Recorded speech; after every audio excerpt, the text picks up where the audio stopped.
Selamat pagi anak-anak. Sampai ketemu lagi nih di tahun yang baru. Lama kita tak ketemu ya.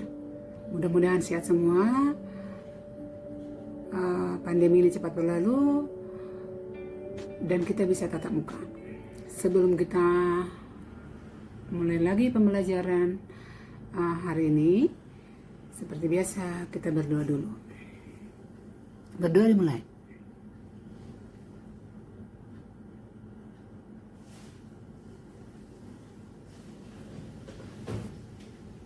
Doa selesai. Oke. Seperti biasa anak-anak, jangan lupa isi absen di Moodle ya. Oke. Semangat nak, penentuan masa depannya di semester ini ya. Iya. Persiapkan diri dengan baik. Ini kita belajar bukan lagi untuk mempersiapkan undangan, tapi mempersiapkan diri untuk ikut SBMPTN. Ya. Oke. Untuk semester 2 ini kita hanya belajar satu bab lagi, yaitu peluang ya. Ya. Ada 3 kali pertemuan. Ini pertemuan kedua. Pertemuan pertama videonya masih dibuat mahasiswa PKM. Jadi Ibu lanjutkan ke video yang kedua ya. Oke. Ini materinya lanjutannya ya, lanjutan dari yang pertemuan pertama. Tapi sebelum kita mengulang kembali silabusnya, kita ikutin dulu nih sesuai dengan yang di PowerPoint-nya. Yang pertama ada pendahuluan, itu tentang identitas ibu. Yang kedua buku pegangan yang masih sama untuk 1 tahun ajaran. Yang ketiga proses belajar mengajarnya masih menggunakan Moodle. Nah, kita masuk ke silabus matematika wajib ya untuk semester genap, yaitu teori pencacahan dan peluang.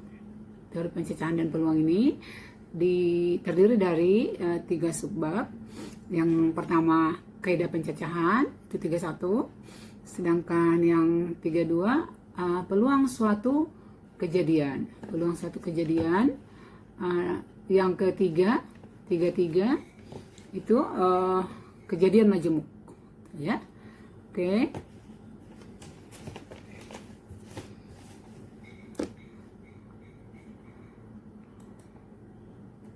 Kita lanjut.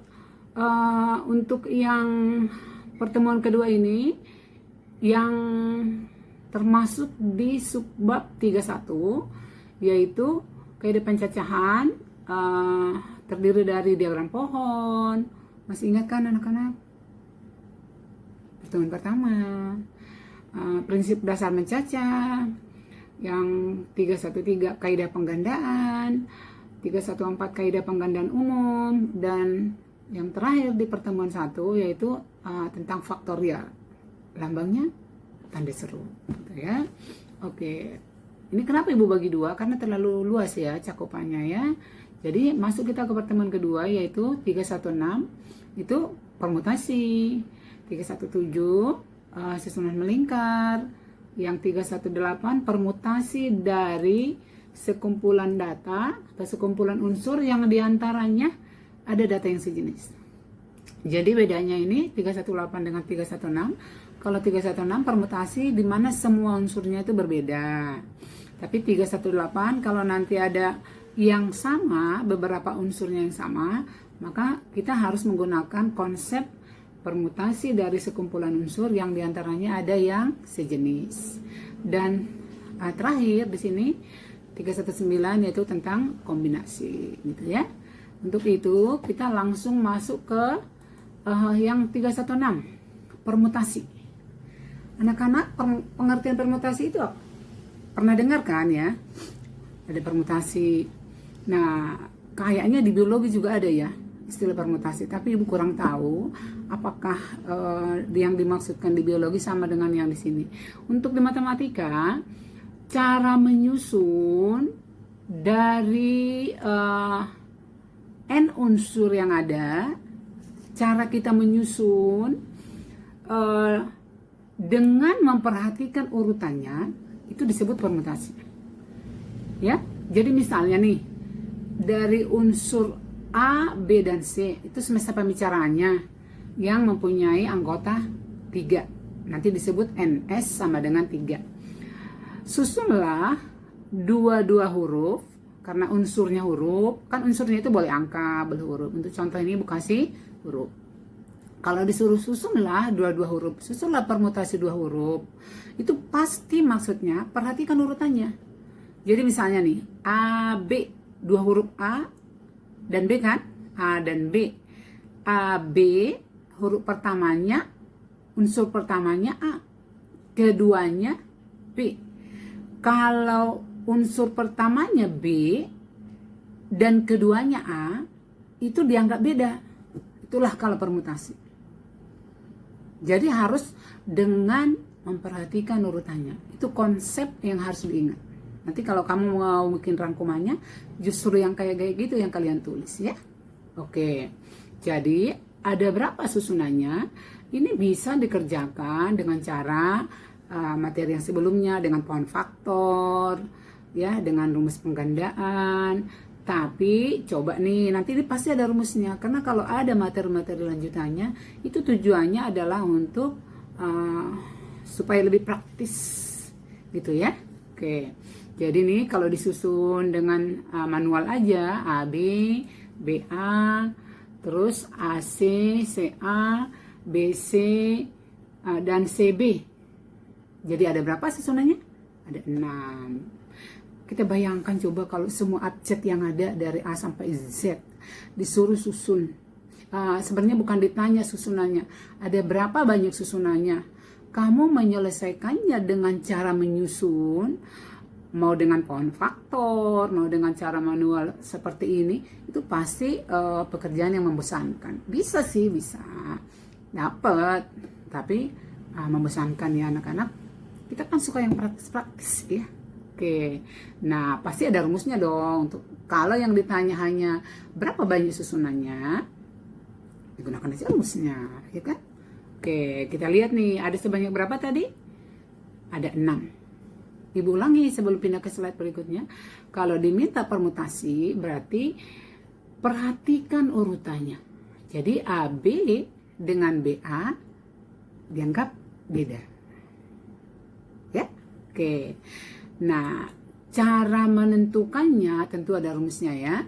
Nah, jika permutasi kita beri lambang P dan dari N unsur disusun permutasi R unsur, maka banyaknya permutasi tersebut dilambangkan dengan nih, lihat nih di slide-nya ya.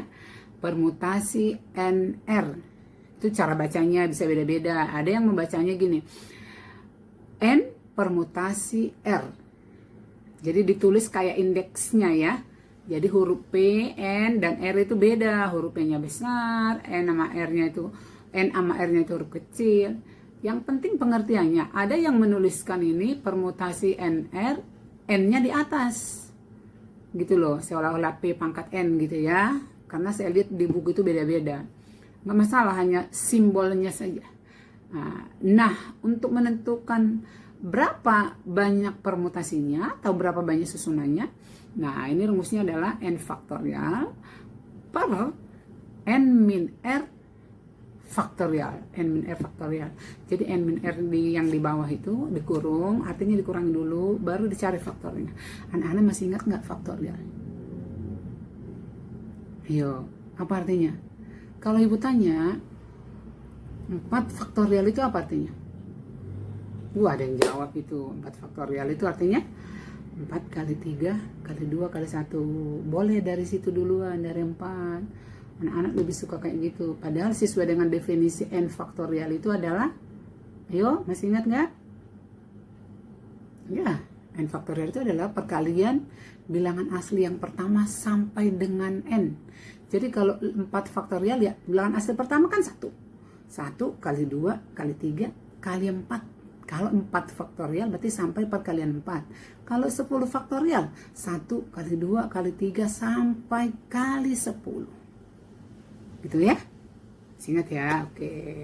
Itu juga pelajaran yang menarik itu ya tentang faktorial. Banyak nanti konsep-konsep yang tadinya agak panjang, tapi kita menggunakan konsep faktorial jadi lebih gampang ya. Oke.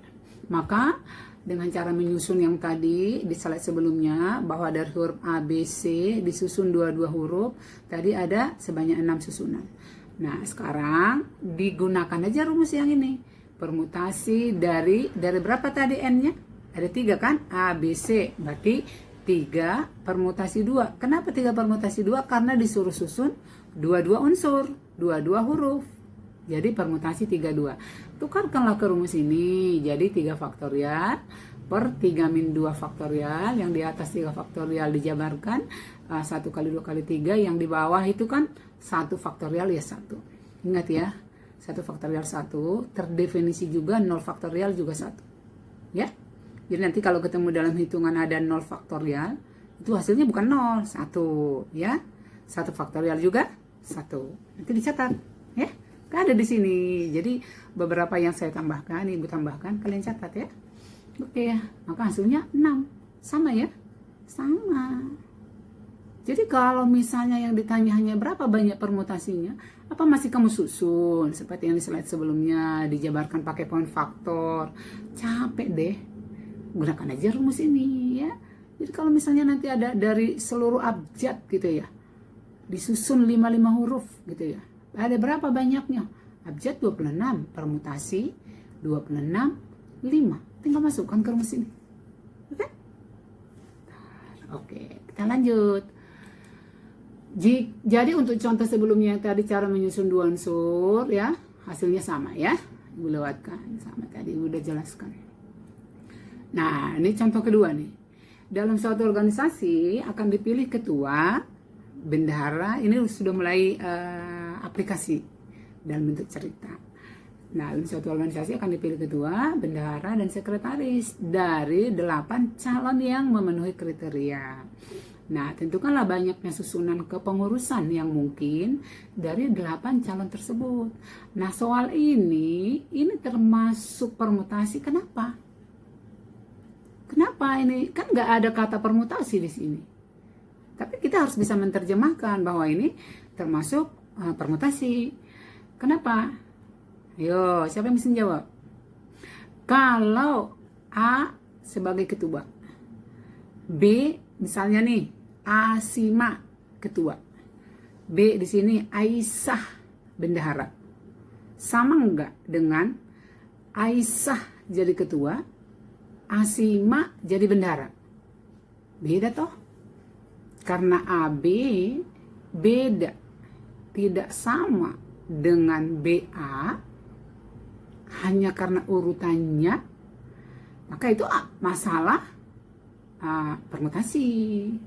Nah, kalau gitu karena tadi dipilih 3 orang, ketua, bendahara, sekretaris, berarti ini soal cerita apa ini? Ayo, permutasi 8, 3. Atau dibaca apa tadi? 8 permutasi 3. Seandainya kita belum belajar permutasi, kita menggunakan konsep-konsep yang ada di pertemuan 1. Jadi misalkan yang 8 orang tadi A, B, C, D, sampai H. Nah, logikanya boleh diterjemahkan pakai logikanya boleh. Nah, semua calon mempunyai kemungkinan untuk jadi ketua. Ya dong. Ya, berarti ada 8 susunan, ada 8 cara dong. Ya. Jika ketua sudah ada, nih posisi ketua sudah dipilih nih 1. Berarti kan dipilih lagi posisi bendahara. Berarti tinggal berapa? Tinggal 7 dong anggotanya. Maka susunan bendahara yang berbeda ada 7. Jika ketua bendahara sudah terpilih, tinggal memilih sekretaris, berarti tinggal berapa calonnya? 6. Maka dengan konsep ya kan penggandaan, kaidah penggandaan yang di part 1, maka banyak susunan yang mungkin untuk kepengurusan tadi adalah sebanyak 8 kali 7 kali 6. Kan tinggal dikalikan ya, sama dengan 336. Ingat nggak konsep pertama? Bukan konsep pertama, di part 1. Kaidah penggandaan umum. Jika sebuah kejadian terjadi dengan N1 cara.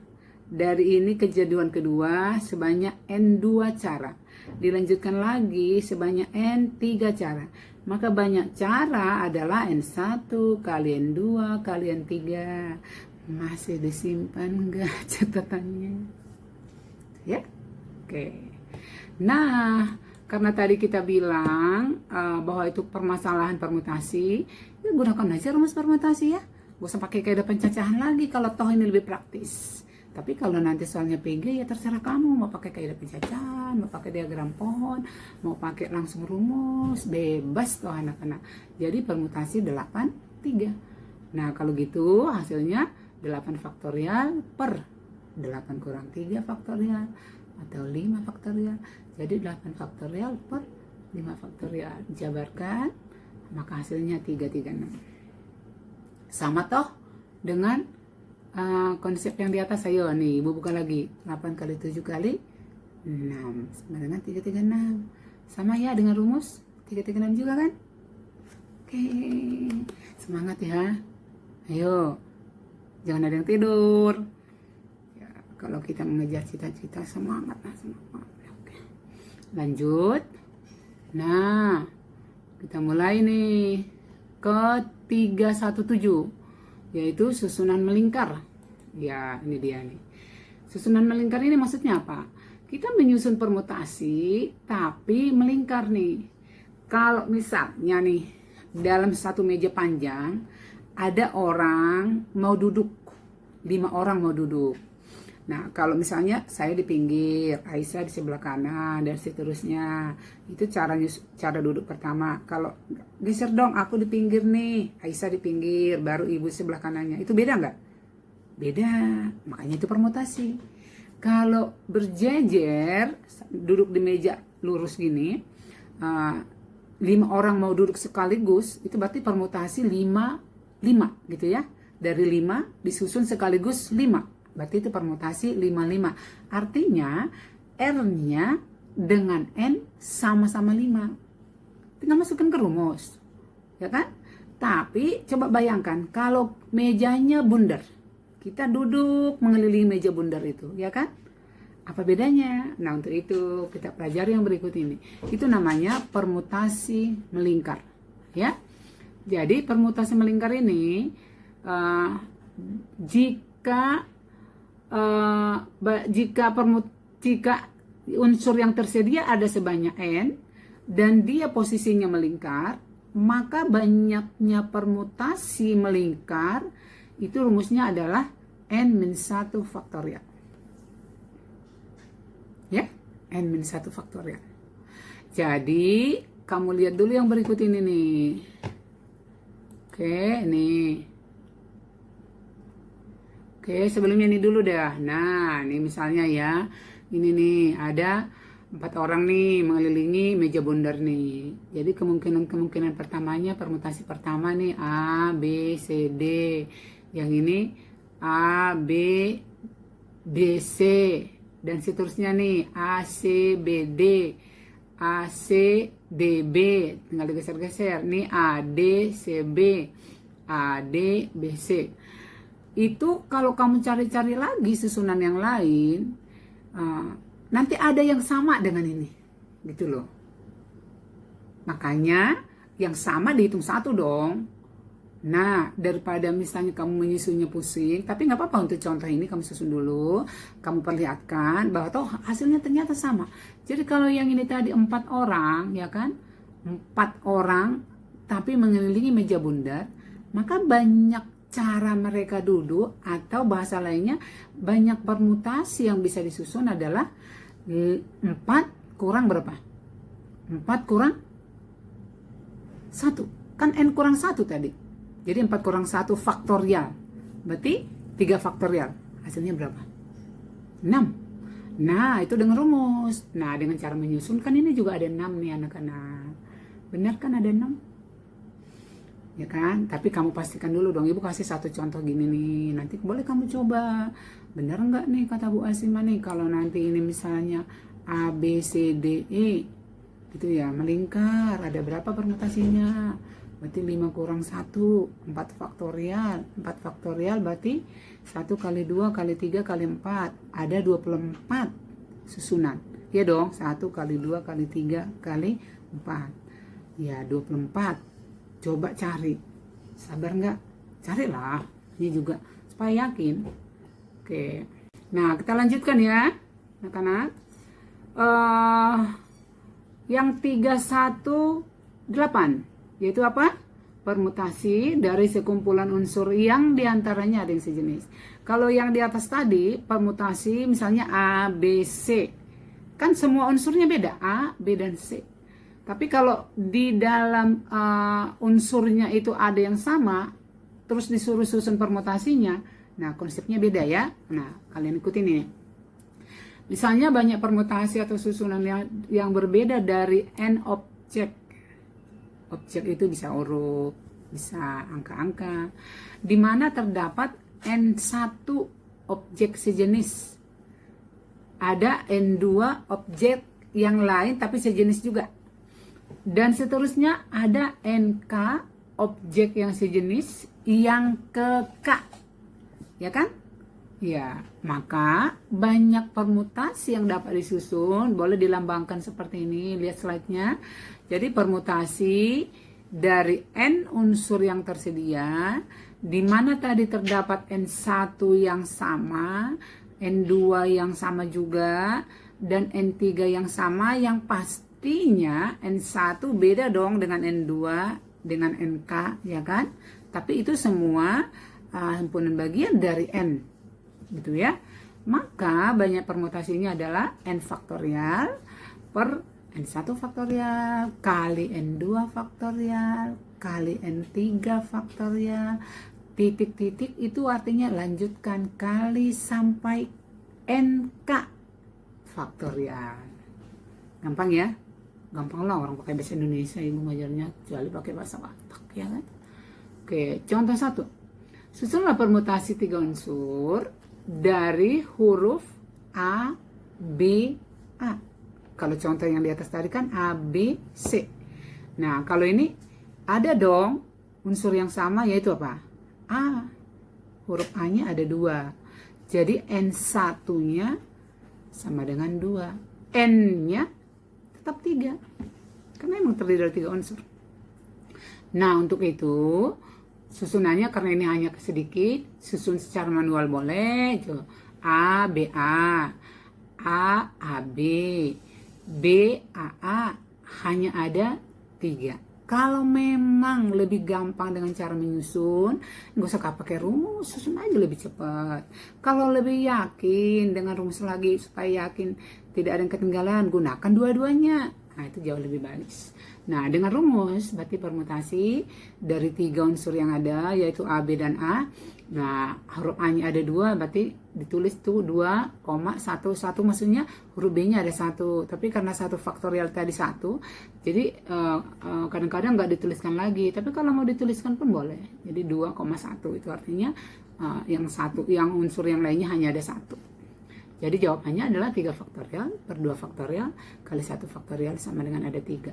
Dengan cara menyusun dan dengan rumus sama-sama 3. Lanjut. Contoh kedua. Nih, ada kata matematika. Matematika. N-nya ada 10. Ya. Huruf pertama atau unsur pertama yang sama yaitu M. Huruf M-nya ada 2. Nah, itu N1 sama dengan 2. N1 itu bukan maksudnya huruf N ya, unsur yang sama yang pertama. Dan N2-nya ada 3, yaitu apa? A. Kan A-nya ada 3 nih. A ada 3. Berarti N2-nya 3. Ada lagi nggak huruf yang sama? T. Matematika, T-nya ada 2. Berarti N3-nya ada 2. Yang lainnya, E-nya ada 1. I-nya hanya 1, K-nya hanya 1. Nanti kali 1 faktorial, 1 faktorial, 1 faktorial. Boleh nggak ditulis, ya? Ya, tapi karena ini baru contoh, ya, lihat di slide-nya. Jadi banyak permutasi yang dapat disusun. Nah, 10 faktorial per 2 faktorial kali 3 faktorial kali 2 faktorial. Lanjut kali 1 kali 1 kali 1. Sama dengan 151.200. 151.200. Kamu mau nyusunnya? Enggak. Sebanyak gitu loh. Ya kalau mau susun aja, kalau kurang kerjaan ya kan. Oke, kita lanjut kombinasi. Apa bedanya permutasi dan kombinasi? Kalau tadi permutasi dengan memperhatikan urutannya, sehingga AB tidak sama dengan BA karena beda urutan. Walaupun unsurnya hanya A dan B, A dan B. Nah, kalau kombinasi, jika cara menyusunnya itu tanpa memperhatikan urutan, tanpa menghiraukan urutannya, nah itu cara menyusun seperti itu namanya kombinasi. Jadi lihat contoh nih, susunlah dua huruf dari huruf-huruf yang tersedia A, B, C, dan D. Ibu kasih contohnya ini N-nya 4. Nah, karena diminta susunlah dua huruf tanpa menghiraukan urutannya, berarti A, B, B, A jangan lagi. Karena nggak perlu urutannya, yang penting kalau itu juga unsurnya, itu dianggap sama. Berarti apa dong yang lain? AC, CA enggak, ya. AD, BC, BD, dan CD. Nah, ingat, hal kombinasi AB dianggap sama dengan BA. Bahasa lainnya tadi, tanpa menghiraukan urutannya atau tanpa memperhatikan urutannya. Ya. Oke, susunannya ada 6 gitu ya. Nah, coba kita lanjutin. Nih, ya. Jadi lambang kombinasi adalah C besar, maka banyak kombinasi R unsur. Cara menyusun R unsur dari N unsur yang tersedia dilambangkan dengan N kombinasi R. N C R. Ya. Ya, banyaknya adalah N faktorial per N min R faktorial kali R faktorial. Gitu. Contoh, yang tadi A, B, C, dan D, berarti N-nya 4. Disusun dua huruf, ya kan? Dengan tanpa menghiraukan urutannya. Ya, maka jawabnya adalah 4C2. Sama dengan 4 faktorial per 4 min 2 faktorial kali 2 faktorial. Jadi kamu amati bedanya di permutasi dengan kombinasi. Kalau tadi di permutasi NR adalah N faktorial, penyebutnya hanya apa? N min R kurung kali, N min R faktorial aja. Kalau kombinasi, N faktorial per N min R faktorial kali lagi R faktorial. Jadi kalau yang ini tadi nih, 4 faktorial per 4 kurang 2 faktorial, yang jadi R-nya di sini kan 2. Maka kali 2 faktorial lagi. Maka hasilnya 6. Sama toh, kita lihat ya yuk, yang susun di slide sebelumnya. Ada 6 kan? Sama, dengan rumus dan dengan cara menyusun, sama-sama 6. Paham ya? Oke, oleh-oleh kayak biasa. Tuh, lihat tuh, bucket. Lu ke 6, halaman sekian-sekian, kamu foto aja. Ya? Di luar ini kerjakan semua soal yang ada. Begitu kamu lihat soal kerjakan. Ya, jangan lupa ya. Jangan lupa mengerjakan kuisnya. Jangan terlambat kalau udah waktunya. Nanti kamu mau protes lagi, Bu, udah di hide. Serius lah, ya kan? Jangan cari masalah. Oke. Sekian dan terima kasih anak-anak. Kalau ada kata-kata salah dimaafkan. Semoga tetap semangat ya. Kita sehat semua. Dadah.